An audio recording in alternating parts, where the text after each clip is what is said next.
Good afternoon, everyone, and welcome to today's webinar. It's evidence-based diet and MS, looking at the Mediterranean diet, and our presenter today is Mariam Metwally. And just a sort of general disclaimer, so the presentation is accurate of the 2nd of February, and that's 2024. The content provided in this presentation serves as a general guide, and it's essential to consider your circumstances and consult with the appropriate health professionals for specific advice today.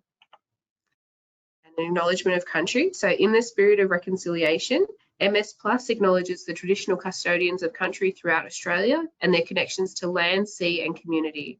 And we pay our respects to their elders past and present and extend that respect to all Aboriginal and Torres Strait Islander peoples today. So this is Mariam, who is our presenter today. So Mariam is an accredited practicing dietitian and certified fertility dietitian and founder of Tayyib Nutrition. She is passionate about helping women gain relief from women's health conditions like PCOS and supporting women and couples to optimize their diet and lifestyle to support their fertility and preconception health. She is also passionate about MS and using diet and lifestyle to help improve quality of life, particularly for women of the peri-conception period. And she also runs her virtual practice, Tayyib Nutrition, where she supports clients one-on-one, as well as delivering a variety of support to educate and inform the community at large through webinars and her social media. And Mariam has also very kindly been involved in some of our women's health projects in the past. So very warm welcome to Mariam, who's presenting today. Fantastic. All right, let's get stuck right into it.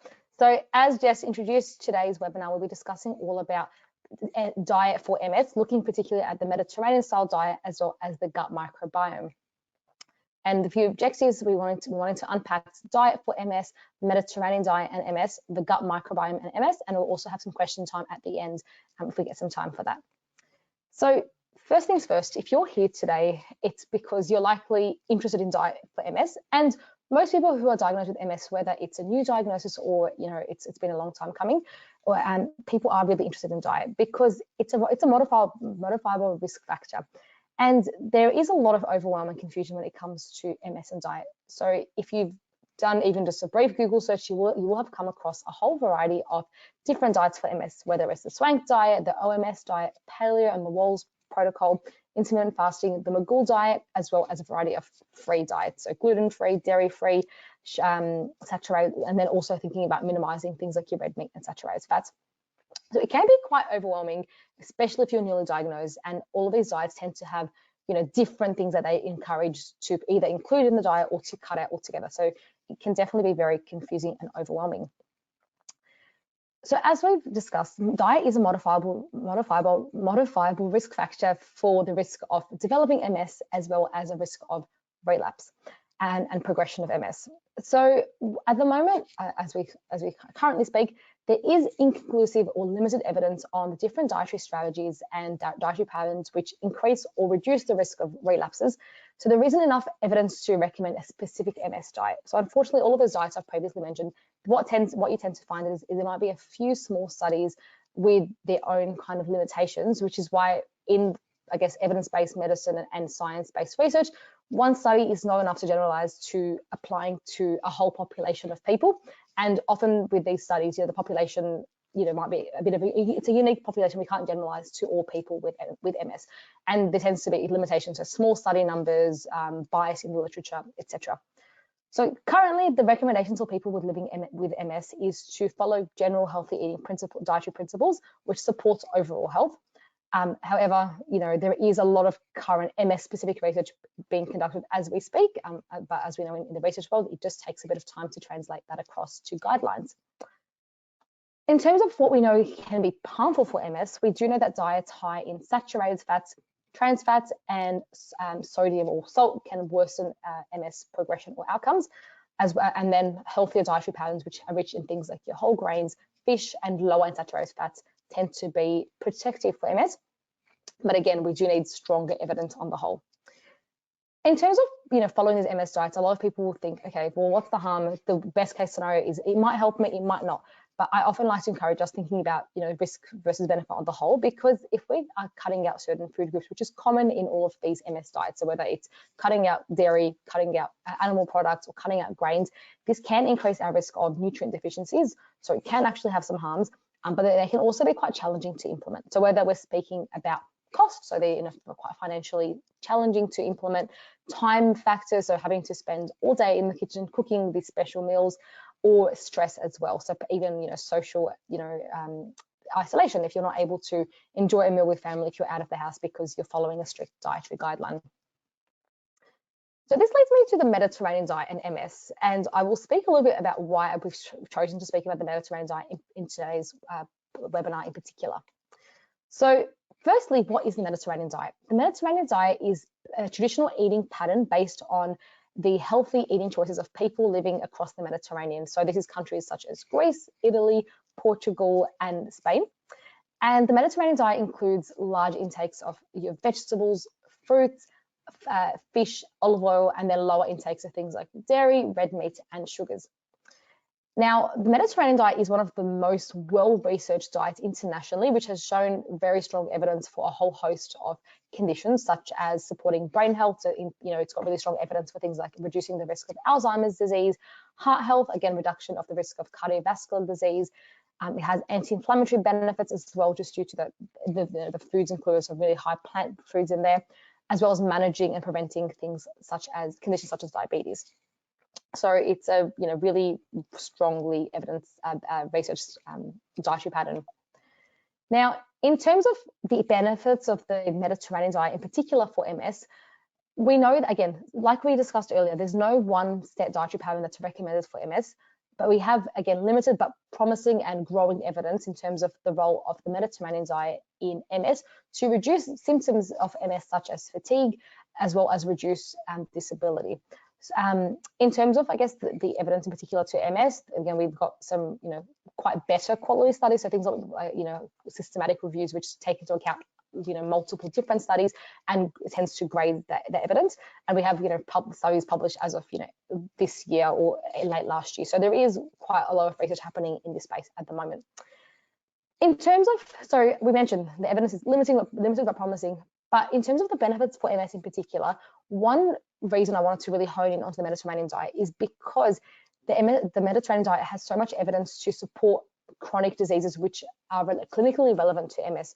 So we know with MS, it's very important that we manage our risk of things such as your heart health and keeping your cholesterol in check, reducing the risk of other comorbidities such as diabetes, and then other things like mental health, such as anxiety and depression. And we know that as well as managing your gut health and symptoms. So constipation can be quite chronic in MS, and the Mediterranean diet can help with all of these. So it is, again, very clinically relevant and promising in terms of MS in particular. So how can you implement the Mediterranean style diet? Now, I always bring up this kind of food pyramid, which is a bit of a rough guide to the Mediterranean diet. And it's worth knowing there are different types of Mediterranean diets, but this is what you call more of the classic or traditional Mediterranean diet. So at the base, we want to be having lots of plant-based foods in the day, including your whole grains, breads and cereals, beans and legumes, nuts and seeds, fruits and vegetables, olive oil, and then less frequently things like your fish and seafood, your dairy, eggs and cheese, poultry products, and then again, less frequently again, meat and seafood. So if we break this down, I like to, again, this kind of gives us a rough guide of, daily, weekly, etc. I like to break it down further just so you can get a really clear guide of what your meal should be looking like on a daily basis. Firstly, like I mentioned, the main focus is really all of the plant-based foods. So your meals should ideally be based on lots of fruits and vegetables. So it could be having things like salads or stir fries or casseroles with lots of vegetables in there.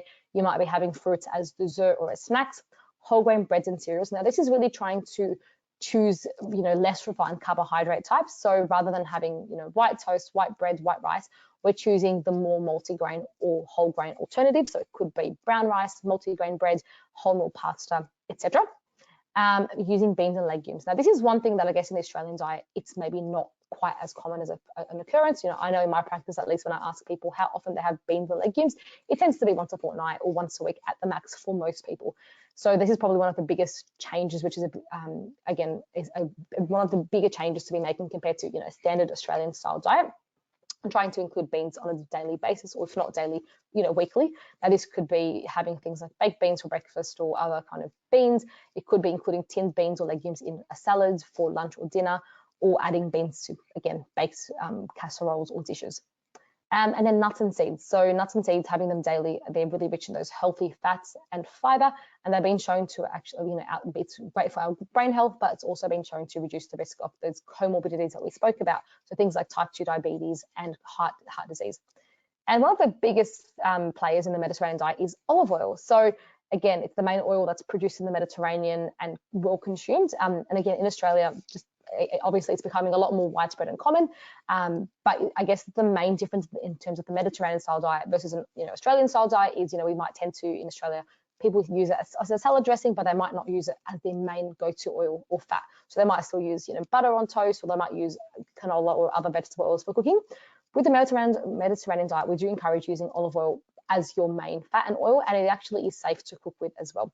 So me personally, I love olive oil and everything, and I do have a Mediterranean background, so it's something that taste-wise, I'm accustomed to as well. But on bread, it's actually quite delicious. So it just takes a bit of getting used to if you're not used to having olive oil as your main fat.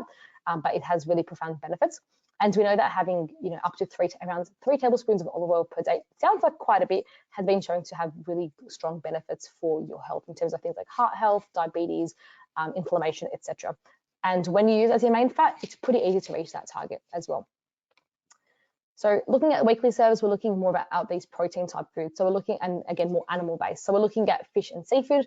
A Mediterranean style diet tends to recommend having oily fish like your salmon, sardines, trout, etc., about 2 to 3 times a week. And these are really rich in what we call those omega-3 fatty acids, which are strongly anti-inflammatory and very good for brain health. So these are really good to be including. And look, I would like to say it's ideal. Most people struggle to reach their fish servings, but it's something that we can work towards that target if you do include or you enjoy fish products. We need to have a poultry, so, chicken and other white meat, and that can be featured as breakfast food, or you might make a frittata or an omelette as a lunch or a dinner, and things like, again, your dairy products. In the Mediterranean style diet, what we tend to find is they tend to encourage more fermented dairy, as things like your cheese and yogurt versus milk products. But again, this is a slight difference between the Australian style diet, where we tend to have a lot of milk, whether it's as a breakfast cereal or in coffees and smoothies. But they can all be included. But again, we know that there's some benefits to including things like yogurt, which has probiotics, which we'll discuss later as well. And finally, looking at the foods to be including in small amounts or occasionally. So that's looking at red and processed meats, and then things like your sweets and fried foods. And that's because these are rich in saturated fats, which we discussed can be, not ideal for MS, as well as they can increase things like inflammation in the body. One thing I wanted to highlight or pause on for discussing red meat is, I guess there's like I mentioned, there's different types of Mediterranean style diets. The very traditional style diet, I almost like you to encourage thinking about it as a peasant style diet, where red meat wasn't traditionally available. So people would make do with, beans as they're, quite cheap and readily accessible proteins. But, as we know in Australia, we're very used to having red meat and actually all of our meats a lot more frequently. So the good news is we have data coming out of Australia looking at what we call the modified Mediterranean style diet. And this has allowed an inclusion of unprocessed and low fat, also kind of, leaner red meat up to 4 times a week. And we've got the research using this style diet has still been shown to be beneficial against the risk of developing MS, as well as, benefits for mood, so the gut and brain. I guess there's a lot of research on the Mediterranean style diet and preventing things like or treatment of depression and other mental health conditions. So it's worth noting, that yes, the traditional Mediterranean style diet limits red meat. It doesn't mean that you have to completely restrict it, and there is scope for including it more frequently. But what I like to encourage with the Mediterranean style diet is, again, compared to a traditional Australian diet, is we're thinking about trying to use a variety of different proteins. So we're not just reliant on simply red meat. We're using our beans. We're using maybe things like, tofu, eggs, etc. And we still can include these other animal-based proteins. So what does this look like as a sample day of eating? So breakfast might be something like avocado toast with some vegetables like spinach, tomato, some feta cheese and eggs cooked in olive oil, or it could just be boiled eggs. Lunch might be a tuna salad with a salad mix, canned tuna, a tinned 4-bean mix as well, and then whole grain crackers as a carbohydrate and some olive oil for the dressing. You could also turn that into a sandwich. It could just be a tuna and salad sandwich, similar concept as well. And dinner might be grilled chicken with a Greek salad. It doesn't have to be Greek salad. This is just going with the Mediterranean theme. And the key thing is it doesn't actually have to be Mediterranean style foods. So it could be any type of salad. And you might have that with whole grain pittas or whole grain bread or baked potatoes as well. And snacks, you might want to have some dark chocolate and nuts as a handful, handful of nuts. And you might also have your 2 pieces of fresh fruit with some Greek yogurt. So it could be as a snack or as a supper. Alrighty. So a lot of people tend to have some misconceptions around the Mediterranean diet and thinking, what if it's too challenging for me to apply? Is it like, or there's a lot of misconceptions. So I'm going to break these down to show that we can actually implement it fairly easily. Firstly, a big misconception is people thinking it's a strict diet and you have to follow it to the T. Now, the Mediterranean diet is not a strict diet. It's rather a suggested guideline for healthy eating, and not just healthy eating, but healthy living. So I probably should have discussed this sooner, but the Mediterranean diet also looks at the lifestyle. So people are engaged in activity that's purposeful. People are having meals as shared meals, whether that's with family or with friends, or if you're at work, having that with your colleagues. And we're also thinking about things like stress management. So it is a whole lifestyle as well. And the diet is a key feature of it as well. But the principles of the diet can be adapted to, like I mentioned, to any style of or pattern of eating, including different cultural backgrounds and cooking abilities. So, someone from, you don't necessarily have to follow, again, that very Mediterranean style of eating, whether it's Italian or Greek or Middle Eastern style, where a lot of these foods are used. You can also adapt it to, again, like I said, an Australian style diet, an Asian style diet, anything. Again, it's more so thinking about, okay, how can we have these key foods in there? So whether that's the vegetables, the beans, the legumes, etc., and the olive oil. And it also allows all foods to fit in moderation. So there's, we said there's the sometimes foods, there's the all, daily or weekly foods. You still can include foods that you really enjoy. It's just more so thinking about how we're balancing it out across the week with our other foods, which have more benefits, I guess, nutritionally. Another misconception or question that came through is people saying, is it expensive to follow the Mediterranean diet? And while, yes, at the moment, obviously with the cost of living being quite high, and this can be challenging for a lot of people to keep up with their their grocery shop. So while the Mediterranean diet can have ingredients which are a bit more expensive, so I'm thinking here like salmon, if we're trying to include that 2 to 3 times a week, or lots of fresh produce, that can be expensive, but there are swaps and tweaks that you can make to make the Mediterranean style diet more affordable.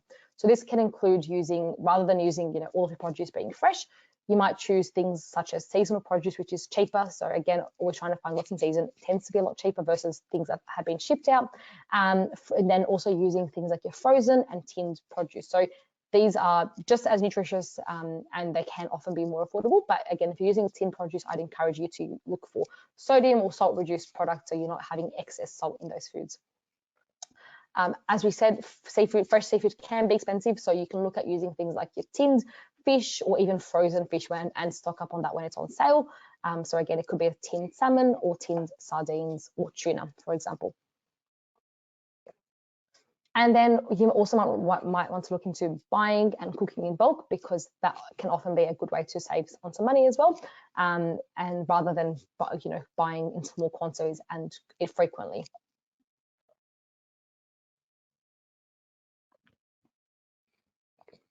Now, another misconception is that you have to be, a master chef to be able to follow the Mediterranean diet, or you need to spend hours cooking. Sorry, excuse me.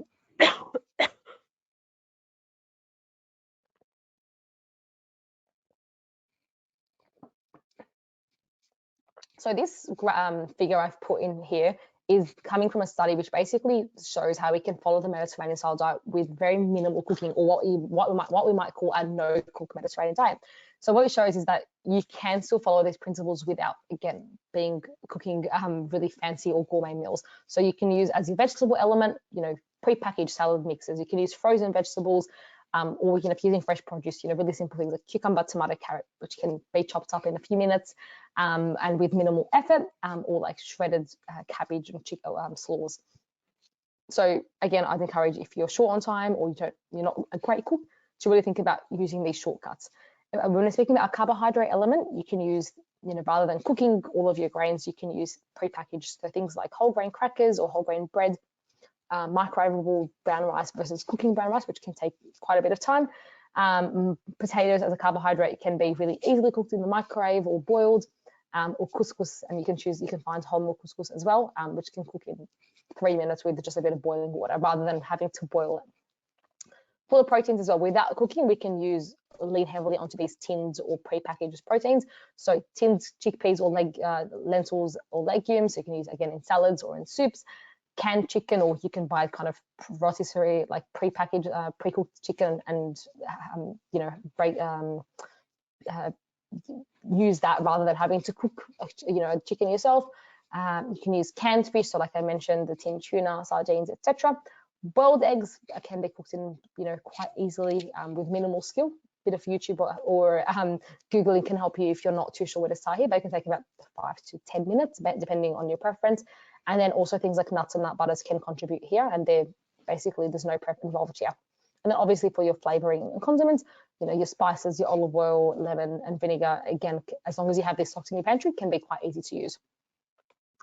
So again, using these pre-prepped options, or really minimally prepared, minimal effort ingredients, what an example can look like this. So this could be like a lunch style meal. You can choose your protein, choose your carbohydrate, and choose your vegetable. So you might again do a tuna as a very really quick. If you get your chicken, you might have it pre-cooked, or you prepare it at the start of the week.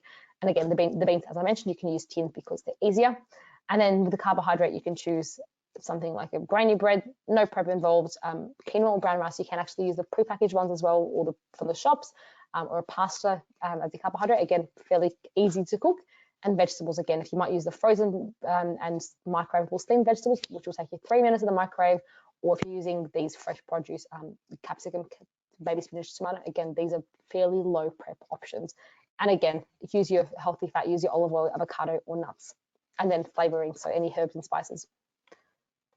Another tip to help cut down on time, and again cost as well actually, is to spend a bit of time planning your meals. So meal planning, again, I like to say, whether it's at the end of the week or the start of the week, or if you have, again, any time that's convenient for you, is to, firstly take stock of what you have in the pantry, take out things from your fridge, use what needs to be used up, or throw anything that's gone old. And then use that to build a few meals, and then also add on your shopping list. So you can say, okay, I've already have this in the fridge, what do I need to turn that into a meal? So that can be really helpful to do. And then once you have a few meals in mind and you do your grocery shop, it will save you a lot of time across the week, because you've already done a lot of that mental energy of going to the shopping center or thinking about what to cook. If you spend like just 1 hour, 2 hours at the start of the week, that can save you loads of time in the long run. And money as well, if you're just preventing going to, number one, the shops multiple times per week, or even just relying on takeaway, or when you finish work and you're too tired to think about what to cook. And yeah, you can also, I guess, if you're someone who you don't want to cook, you don't have the time for it, and you're using things like prepackaged meals or meal preps, you can try to find meals that have more of a Mediterranean style principles to it. So choosing meals that have lots of vegetables, low in saturated fat, choosing a variety of those proteins that we've discussed, so plant proteins, the fish, and then moderating our red meat and chicken as well. They can be quite helpful as well. And another, I guess, question that came through multiple times is, can I follow the Mediterranean diet if I'm vegetarian or vegan? Or people assuming that they have to include animal foods if they don't want to. Now, again, like I said, the Mediterranean diet is not a strict or a hard and fast kind of rule-based diet. So you can still apply many of the principles of the Mediterranean style diet if you're vegetarian or vegan. And really the core focus of this diet is actually plant-based. It's plenty of vegetables, it's beans, legumes, tofu, whole grains, nuts and seeds. So, I always say there's a way to do a vegetarian diet, really healthfully or not, depending on what you're basing your meals off. So it's really about trying to focus on these core foods. And I guess, obviously, with a vegetarian or vegan style diet, if you're restricting certain foods, so, your dairy foods or animal foods, there might be some nutrients which might be worth considering supplementation if you are, at risk of deficiency. So always best to discuss that with a health professional. Apologies for the typo here. I'll correct that. So that's B12, vitamin D, omega-3s. So always best to chat with a health professional before starting any supplements. And another question was, does diet or the Mediterranean style diet, will that still help me if I have advanced MS? Now, this one is very much individualized based on the person. So we know most of the studies conducted in diet and MS have been conducted in people with relapsing remitting MS. But regardless of the disease course or what type of MS you have, we know that diet can help to improve your quality of life, such as energy, manage those gut health symptoms, and then also managing those health risks which can worsen MS progression. So things like keeping your diabetes risk in check, or if you already have diabetes, keeping your diabetes well managed, and your cardiovascular disease risk as well. So it's always important to know that diet is an important part to the MS management puzzle, but it's only one part. And it is important to have advice tailored for all aspects. So again, outside of diet, we also want to look at things like your disease modifying therapies, exercise, sleep hygiene, stress management, and etc. So again, always best to work with a team, so your neurologist, potential dietitian, exercise physiologist, etc., to make sure your MS is well looked after. Now let's touch on the gut microbiome for MS. Now, firstly, what is the gut microbiome? The gut microbiome is a collection of bacteria, yeast, and fungi found in the large intestine. And we have, lots of emerging evidence now linking this gut bacteria or microbiome to many different illnesses and disease, including the risk and the progression. So, for example, we have the gut-brain axis, which is looking at the link between our gut health and our mood. So again, things like depression and anxiety. We also have research looking at, the gut-kidney microbiome, a whole host, and even things like women's health, so endometriosis and PCOS as well. As for MS, we do also have some emerging evidence linking the gut microbiome disturbances to MS. And look, again, a lot of this evidence is still very emerging. So some animal studies, not very high quality here, is linking, suggesting alterations in the gut microbiome are associated with the disease incidence and severity in MS. So again, early days, and a lot of people, again, are looking at this in adults as well, or in humans, sorry. Now, again, going back to the Mediterranean diet, another strong benefit of this diet is that it's been shown to have a positive impact on the gut microbiome because it's so rich in these plant-based foods. And this has been shown to have a positive impact on cognitive function and inflammation as well, so having an anti-inflammatory effect. And these are very key and pertinent for MS as well, because wanting to have optimal cognitive function and lowering inflammation is very important in MS. So how can we focus? What are the foods we want to be looking at to build a healthy gut microbiome? So again, basically, you don't need to stress about this too much if you're having lots of these plant-based foods across the week, but these are some key foods which can help to support a healthy gut microbiome. First, we have, again, foods rich in prebiotic fiber. So this prebiotic fiber actually feeds the good bacteria in the gut. So this is found in a lot of our, high fiber, whole grain cereals, legumes, so yeah, beans and chickpeas. If we're having these daily, fantastic food for our gut microbiome, and nuts and seeds as well.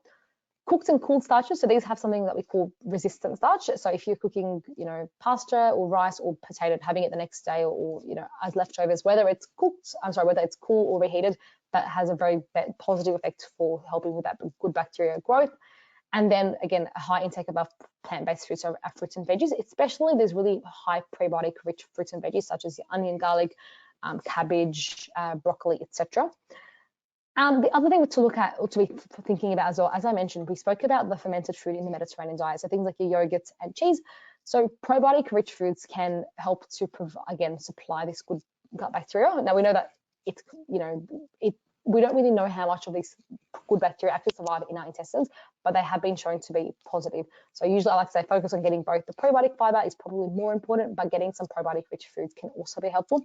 So again, this can be, your Greek style yogurts or a traditional yogurt, so as long as it has the strain in there, and like a kefir, which is really strong in probiotics, or other kind of probiotic drinks like Yakult, and then fermented foods like your kimchi or sauerkraut, etc., or kombucha even. There are also supplements, so the probiotic supplements you can consider, but to have, I guess, the optimal benefit, it is always best to have this as a strain specific, and I always recommend to speak to your health professional before starting any. They may not be essential, but it's more of a nice to have, I like to think about, and it's also, again, depending on your unique situation. So for example, there's some certain strains in between. It might be helpful if you have IBS, for example, versus other kind of health conditions. So that's kind of the end of my the slides for today, and I'm now opening the floor up to any questions. So Jess, I might pass over to you here. Yeah, basically, there we are. Great. So we did have a question. Is there evidence that uncooked olive oil has more positive impact than using it in cooking? Yeah, look, really great question. So I guess a lot of the reason why people traditionally thought you can't cook with olive oil is because it's full of these really rich, like, antioxidant compounds. Now, that's the same reason. So basically, the newer research is showing the reason it's safe to cook is because it has these antioxidants. It protects it against heat damage. And yes, so some of these good compounds might be essentially destroyed in cooking. It doesn't make it harmful, but I would say, yes, there's having an in variety is important. So having it, uncooked on a salad is likely to have more of these antioxidant benefits versus in cooked. Great, thank you, Mariam. And I think that covered a lot of our pre-submitted questions as well. Awesome. Anything else? I guess, yeah, actually, quickly on that note, just on the pre-submitted ones, I guess I didn't really touch on specific questions like, is dairy bad for my MS or gluten? And I guess, yeah, the key kind of takeaway was covered in the earlier slides around diets, but basically from these, there might be some very small research to link, changes in cutting out dairy or gluten, but like we said, we can't really generalize that because there's just not enough evidence. And I always would encourage, if you are someone who's wanting to try these different diets, it's always best to touch base with a health professional such as a dietitian to make sure you're not putting yourself at risk of having nutrient deficiencies as well. Great, thank you, Mariam. And we've had a few questions about getting a copy of the slides, so we will certainly send those through after today's webinar. And we have actually had just another question. So if you're struggling with, eating meat, digesting meat, how would you incorporate beans as a protein source if there's maybe people who are new to starting that in their diet? Sure, great question. So first thing I would say is, I guess when we're thinking about beans, like even Australian Guide to Healthy Eating, when we talk about our protein foods, it can be any type of protein. It can be meat, fish, chicken, eggs, or beans or legumes. But the key thing is the quantity. So for us to be getting enough of, I guess, the protein, we want to be having enough in the meal. And a serving size of beans is actually 1 full cup, not just like a little kind of a couple of spoons into your meal. So it's important to know that if you're having it to replace meat, you want to be having enough of it in the first place. The second would be thinking about, I guess, digestibility. So I guess, like I mentioned, many people don't actually eat much beans, and we know that it can cause a lot of people some gassiness. So I would say if you're new to eating beans, my suggestion would be to start slowly, so your gut bacteria has time to get used to it essentially, and you'll be better able to tolerate it. So what you might want to do is start with small amounts, and maybe just use some rinsed tinned chickpeas or lentils in a salad in a small amount, and then work your way up. And also it's helpful to not do it every day because it does take a longer time for it to be fermented in the gut or digested. So I'd say, have it maybe start once a week, work up to every second day would be ideal. And then once you're really used to that, you can then go straight for daily. And in terms of how to include them, so like I said, it can be, if, for example, if you don't eat meat, you can simply, in a lot of meals that have meat, you can replace it. So for example, like a minced meat in a spaghetti bolognese or another kind of minced meat dish like tacos, or you can simply use beans to replace the meat component. If you're someone who still eats meat, you can actually just do a bit of both. So sometimes it's easier to do that rather than to, include it as on its own. So you might do, some spaghetti bolognese, for example, half meat, half tin lentils, or yellow lentils, split lentils. So that's a really easy way to include them. And then the other thing is to kind of get inventive. So Googling some recipes that use beans and legumes. So some cultures are really great at using beans and legumes, whether it's like a chili con carne, so more of like I know we're in summer at the moment, so not so summer friendly, but it could be, again, like I said, there's salads, it could be different dishes that use things like your rice and lentils. And then often, the easier ones can be simply adding it to a salad tends to be quite easy. So I'd say go easy, start slow, and then just do some, find some safe kind of recipes that you really enjoy, your family enjoys, and then you can start to add more of those into your diet. Great, thank you, Mariam. And we've dairy is a very contentious topic, but we did have a Yes. question come through around, what's your view on what sort of milk is the best? So things like, almond milk, oat milk. Mm. Like, do you have any sort of views on those Yeah, look, that's sort a of really good question. alternatives? So I guess firstly I would say, like I said, in terms of nutritionally, dairy milk is actually one of the is probably the most nutritious milk option available on the market because it's full of calcium, protein, B vitamins, like B12, riboflavin, etc. So it's a really nutritious kind of food group, right? If you're someone who prefers to avoid dairy or for one reason or the other, what I tend to recommend is choosing a milk that is essentially as similar as possible to dairy milk. So the next best I would say nutritionally is soy milk, because again the protein is very comparable to dairy milk, very similar. I would choose one that's fortified with calcium, because if you're doing one that doesn't have calcium, you're missing out on the benefits for your bone health. So calcium fortified, and then especially if you're vegan or vegetarian, I would choose one that's got some fortified in B12 or other B vitamins, which can be hard to find in plant-based foods. Other than that, look, other than that, a lot of it is taste preference. So for example, people often like to do almond milk, and it's just about pros and cons. So almond milk, again, I would always say, no matter what you do, I would always make sure it's calcium fortified if it's a dairy alternative. But for example, almond milk is very low in protein, so I wouldn't say it's comparable. But if you have it in a smoothie and you're adding a protein powder, then that would be okay. If you're having it in your coffee and if you just enjoy the taste, then that's fine as well. But it's just more so thinking about what nutrients am I missing and is it comparable. I guess another one I will touch on that's related to MS is coconut milk. Probably that's one I would recommend not to be using frequently because it's quite high in saturated fat, and nutritionally it's not very comparable to dairy, so very low in protein as well.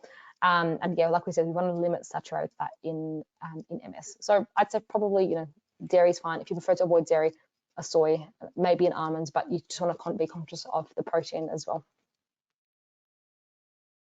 Great, thank you for that. So I really want to thank Mariam from Tayyib Nutrition for her time today and all of her expertise. And so just following on from that, we've got a whole host of other supports and services through MS Plus that you can engage with. And just an update on our resources. So we've got, the usual resource hub. We actually have a new podcast series launching February 13th, the MS Boost. And there are some links there where you can scan, if you use Apple or Spotify, so you can access those there. The first episode will actually be on medical gaslighting, so it'll be really interesting. We'll have some good speakers lined up for that. And if you have any further questions, about anything else that's come up today, you can get in touch with Plus Connect with all of their details there. And again, thank you so much, Mariam. That was really informative and we really appreciate your time today. My absolute pleasure. Thank you for having me, Jess.